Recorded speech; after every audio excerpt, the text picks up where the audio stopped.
Alors mon engagement sur l'eau, il est également triple, mon cher Pascal. Il n'est pas le même, bien entendu, parce que toi tu te situes plutôt en haut des bassins versants et moi à Marseille plutôt tout au bout. Et nous avons des difficultés évidemment à traiter l'ensemble de l'eau qui nous est envoyée par l'ensemble des bassins versants. Et comme beaucoup dans cette histoire, nous avons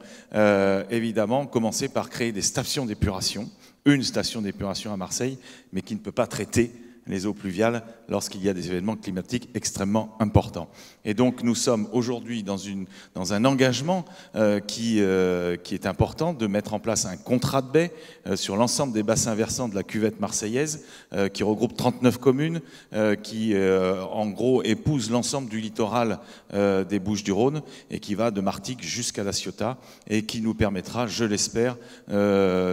dès le 29 octobre, puisque nous signons ce contrat dès le 29 octobre, et le 28 octobre, le contrat de rivière sur l'Uvaune, qui est un fleuve pas majeur, mais en tout cas important pour Marseille, et de le mettre en place et de mieux gérer les eaux pluviales sur Marseille et sur ce territoire. Dans le même temps, nous avons évidemment un littoral, et on a vu l'importance du littoral, une mer que nous devons préserver,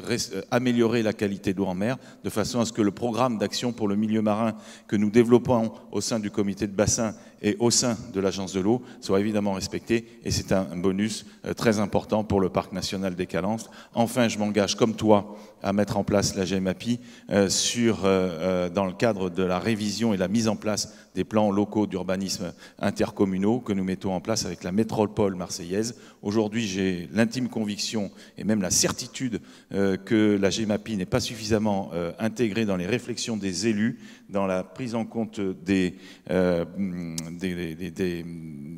difficultés que nous connaissons avec l'eau, et donc ces PLU doivent avoir évidemment des conséquences dans la réflexion que nous avons sur l'urbanisme, et je crois que c'est ma mission en tant que président du Parc national et acteur de l'agence de l'eau d'influer sur la décision des élus dans les plans locaux d'urbanisme.